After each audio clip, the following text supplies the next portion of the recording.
I'm going to tell you a little story about back in Korea. Me presenting, me taking chances. When I was in Korea, I was given an opportunity to do things that were a little bit off the beaten track for the regular expats. You're here because of branding. It took me a little while to realize that I was indeed a brand. I was at a graduate research institute. I had very successful classes, but people from other universities started to recognize that what I was doing was a little bit different. And because it was a little bit different, I became an authority. People were asking me questions. Informally, I'd be getting emails. And this concept of being an authority is what we're going to be developing from this point forward. You're an authority. You have knowledge that other people want. That's why they want to do business with you. Because I was an authority, in the city that I was in, people started asking me to do workshops. My heart, oh my God, oh my God, oh my God. I'm a natural introvert. I have to step outside of my classroom to go do this. Oh my God, who are these people? Right? That happened a couple of times. But it was a request that was actually, I thought at first it was spam mail. I got a request on LinkedIn to do workshops for a man with a very strange name for a company I've never heard from. What are your instincts? Delete. I took a chance. I'll give people a one chance. But I took a chance and I said, okay. I replied and going, please explain yourself in general terms. The company was indeed real. This was a real person. The company was based in India. Okay? Again, when I did a search on it, I'm going, okay, is it real? Is it not? And the man who sent me the message on LinkedIn was actually in Seoul. I lived in a different city. I lived in Gwangju. And I took a chance. But he liked my LinkedIn profile. He thought I was an authority on research writing. Very exciting topic, right? Everybody loves writing. Clayton's not here today, but talking about writing. But that's what I did. And because I had experience as a reviewer, because I had experience in the courses that I had developed, they asked me to do a workshop. Not just a workshop, but it was a series of workshops. And this is where my career as an international trainer came into play. Because he was based in India, the company had offices, main office in Japan, Korea, China, US, and they were expanding into Brazil and Northern Africa. There's opportunities in Turkey. This is where they had a presence.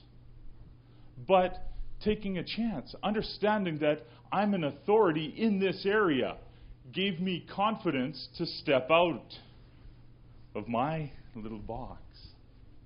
Because classroom walls are safe. If you've ever been an instructor, you have a little zone where you are very comfortable. Mitch, in your office, you know your job, right? And so you're very comfortable when you're at your computer, yes? And so all of these, everybody has a comfort zone. But realizing that you're more than this. If you have experience, then you can help other people grow. Or other people come to you because you're an authority. I ended up working full-time for this company. The graduate school cut my department.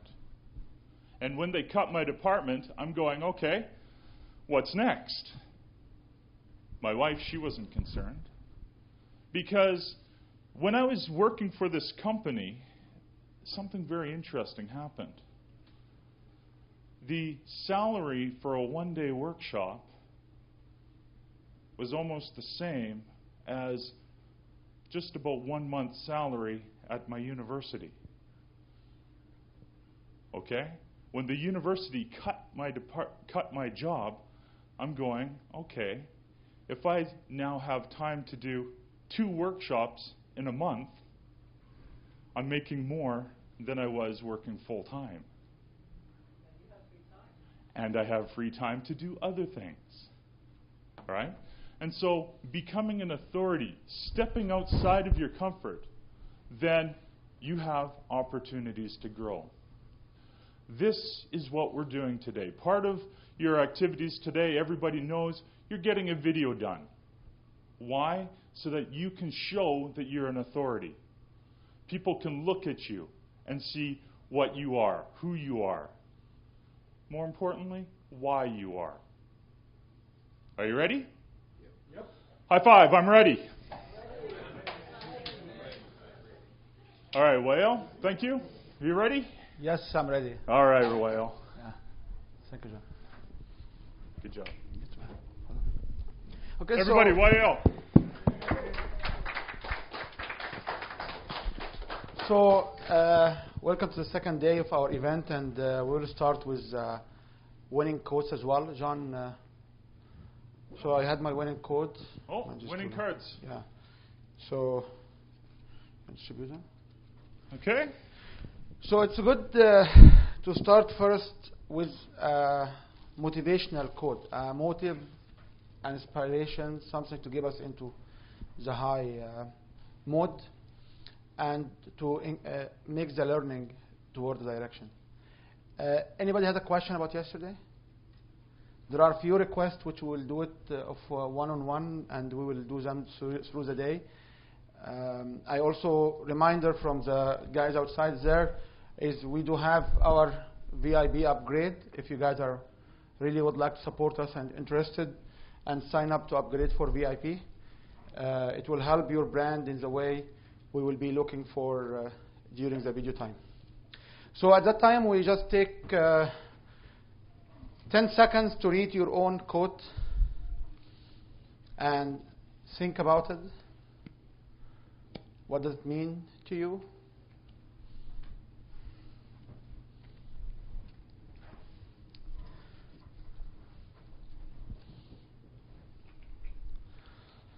And it's about time now to share. So if you grab a partner, and just raise your hand if you are number one. Okay. You want to partner with her? Yeah, I'll partner with her. Okay, number one, start. You have 30 seconds. What's your quote? Lose your temper, you lose. Does that resonate with you? No? Yeah. I will. Can we switch now? If number one is done, can number two go ahead?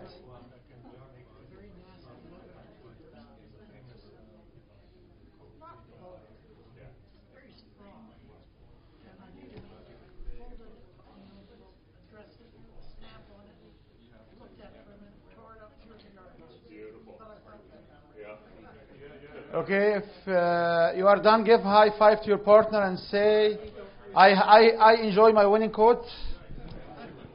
And can we share one per table? Can we start from the VIP? So my quote here, good morning everyone. No matter how good you are, you're going to lose 1/3 of your games. No matter how bad you are, you're going to win 1/3 of your games. It's the other third that makes the difference, that can tip the balance in your favor. Wow. How does that resonate? Yeah. With you? What does that mean to you? In your career, in your life, how does that resonate? That I have leverage. Okay. All right. Thank you. Actually, I think this particular quote is very interesting. So it gives me good hope. So if this is my share of life, I will be winning and I will be losing. And my chance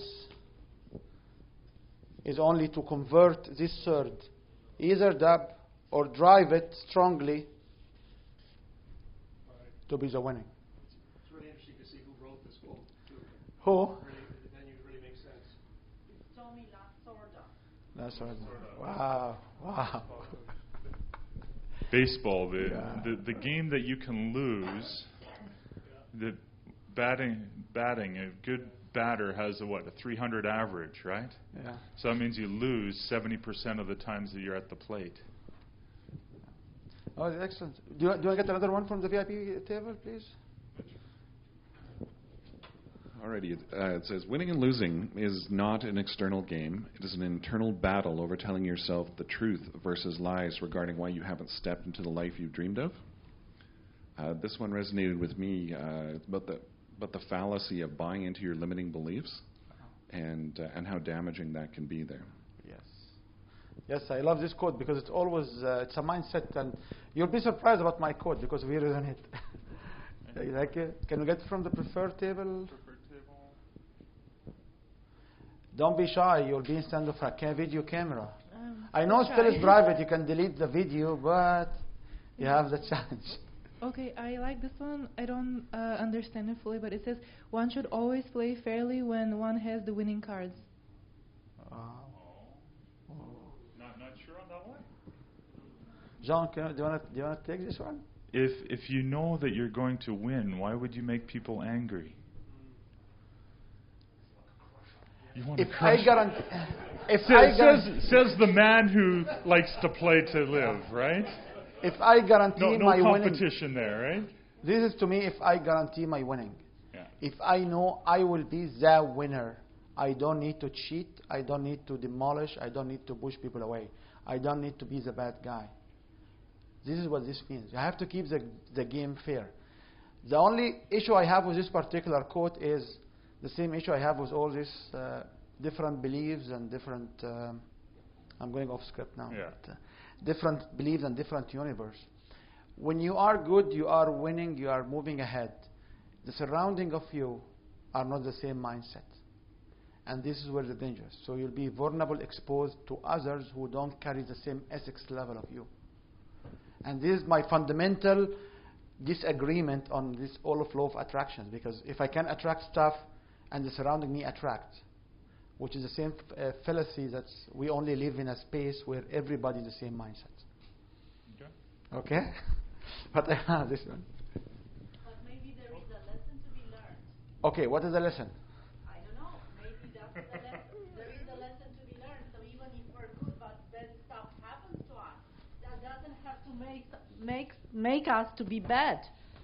Here. I have third of my life will be losing. And I'm okay with that. And I'm only focusing on moving the other third up. And because I know the hope is here, I can get it. Because I won at certain point. Because if I am true to myself, that's who I am. Like I cannot cheat only because the other one is cheating. Yes. Yes. But we have to protect ourselves from the others cheating against us. Yeah. And this is what correct. where is the balance has to be. Completely agree, Christiana. Thank you. So the one I have is from Napoleon Hill. Wow. A quitter never wins, and a winner never quits. Yes. It's do it and do it and do it till it gets done. You never. Yeah, quit. it's. Do it, do it, do it. Don't quit. It resonated in the sense that you don't even think of quitting. I mean, you just take the next step and keep going. We have a say in developing business before is we always say, you know when your company will be bankrupted? When you'll be out of business? Do you know when you'll be out of business? And when you shut down the business. Because if the business even does not make enough money and going in the red angle, but you keep doing it in a different way. The only intelligent is to do it in a different way. It's not to do it the same way because we will be so naive, which is one of the quotes we had yesterday. If you keep doing the same stuff, you get results. If you keep doing the same stuff, you most likely end up with the same results because the external force is not around you. So the only way is to do it, but do it intelligently in a different way. And we recognize companies when they go bankruptcy or they shut down or they lose their startup business because they shut down. If you don't lose, you will win. And this is another quote I always have in my heart is, I am at it if I don't quit, I'm not losing because there's a potential of winning. So I love it. Mine is by Jared Kintz, and it's, I love teamwork. I love the idea of everyone rallying together to help me win. Wow. I'm going to pause for a second. When you guys share your quotes and your shares, do you mind standing up? I want to get you warmed up for your video later, so get in your power, okay? Okay. And go ahead, Bonnie. Go ahead. Okay. This one is by Jared Kintz. I love teamwork. I love the idea of everyone rallying together to help me win. Wow. And it's the same along the Delena quote because it say everybody help you win. It certainly does because everyone's, it certainly does because everyone has offered to help me this weekend. So Sure. that's been That's great. good. Very applicable. I appreciate it. We want to get the last quote from the. Stand up, be strong. This is not the end. This is not even the beginning of the end. This is just perhaps the end of the beginning. Winston Churchill. Wow. Wow. What does it mean to you? And you're on stage because I know you are our best student from Melrose University. So. At whatever point you're at in life, if you're starting something new or if something doesn't work your way, it's not the end. There's another chance to do something better Yes. or to progress. Yes. And Isaac Newton, when he invented the light bulb, he said, I learned 1,000 ways how it doesn't work, which is the truth. Okay? Are you interested in mine? Yeah. Sure. Are you sure? Winning is a state of mind that embraces everything you do. That's it. It's just a state in mind that you are not loser. It keeps your effort, and you can move up. Okay. So part of our packages and our products is we have the bunch of winning cards, which is 60 card for 2 weeks, or you're supposed to have like one in the morning, one when you feel bad midday, or you can have one every day. You can read them, and they are a good contributions. And as part of the VIP package, we have a complimentary set. If you guys would like also to support us, you can also purchase them, and there's some signs if you like to purchase them. And there's 30 cards, 60 quotes, not 60 cards. No, 60 cards, 60 quotes. Oh, all right, I'm wrong. Yeah. No, you're not right. You're right, man. You'll never be wrong. And as I said, it's outside for sales if you like to keep them. For the VIP, please don't open them till Monday, because tomorrow you'll have also one complimentary card, so I don't want you to expect what the cards are, okay? And this comes to the... Go ahead. Elio, don't read them all right now. The best way to use them is if you get lost in the day, if you get frustrated, you have to change. There is a complete theory about the interruption. So the theory of interrupt is if you are in a state of mind, you stand up, you sit, you do something. So sometimes you feel, okay, I don't feel it. Pick up one of these and read it. Spend 1 minute, 30 seconds, whatever time you have. Read it and try to make sense of each word. And put it back. And tell me what will happen after that. Believe me, it will change. One thing Alex said, and this one sharing we can do with you, is understanding when you speak. If you ever try to do a webinar or a seminar at home, and we have tools to explain to you how to do this at home, you can do these webinars and post them and automate them, and we have experience in that. They always say you have to stand, because when you stand, your lung will be in the right shape. Your diaphragm is down and up. Your voice will be higher. You will not be sounding as somebody tired. So whenever you try to speak in a mic or speak, usually people stand, just for these things. I would suggest for the remainder of today, too, or the next 2 days, anytime you guys have a share, just stand up and say it. I do that at any seminar I attend. If I'm in the audience and I have something to say, I'm going to stand up and speak to everyone. It's good for your business, too. Introduce yourself, your business, and your share, right? And Elio did something very clever.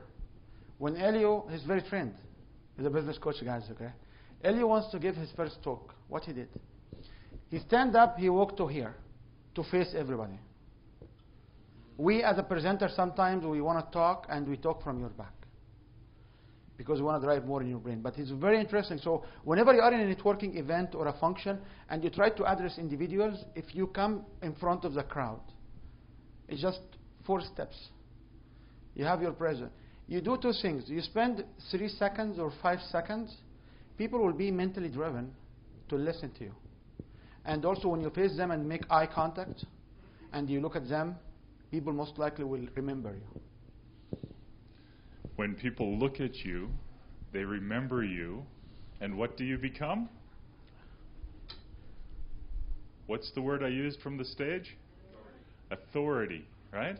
They recognize you for what you are producing. Okay? And so that's it's free another point. exposure, especially in a crowd. Like free exposure. They see you, they who remember you, and they remember what you talked about. And this is also will go with the theory of the following. If you have unknown, or people are, I have to draw the other one now. If you people don't know you, so people are unaware of you or unknown or uncautious of you, and you try to convert them to client, friend, potential, whatever, how many point of contact you need to do? Statistics in the marketing said you may want to have between 7 to 11. Usually it's from 9 to 16 for them to be interested to listen to you. So if you think about it as a point of contact, and none of you knows Elio before, and when he raises his hand to speak, or he indicates he wants to speak, this is one contact. When he interrupts and move forward to here, and he switch to look at you guys, second contact. When he has a pause to start to speak, this will be the third contact. These contacts are virtual, are taps, are touches, not necessarily a new marketing material, not necessarily a new marketing material. So try to always think about this when you do networking in events, how you can address people. And I know myself and everybody may not have this well-disciplined because sometimes also we are tired and we go out of our comfort zone and stuff like that. But you need to think about it this way, okay? Did you have fun yesterday? Did you enjoy it? How many of you learned something new yesterday? Oh my God. How many learned something he knew before in a different way? Okay. Thank you very much. So to continue the learning, we'll spend 5 minutes, and then we'll tell you switch. So we have like 3 or 4 spots. Would like you to, we have the learning around here of yesterday. I would like you to start with different posts and try to read them and try to go as a partner. Like you remember we have 2 partners. If you go with the same partner you share with today, and try to discuss each one of these and see what does it mean to you. I would recommend that maybe this table will start with the closest one, and you guys have your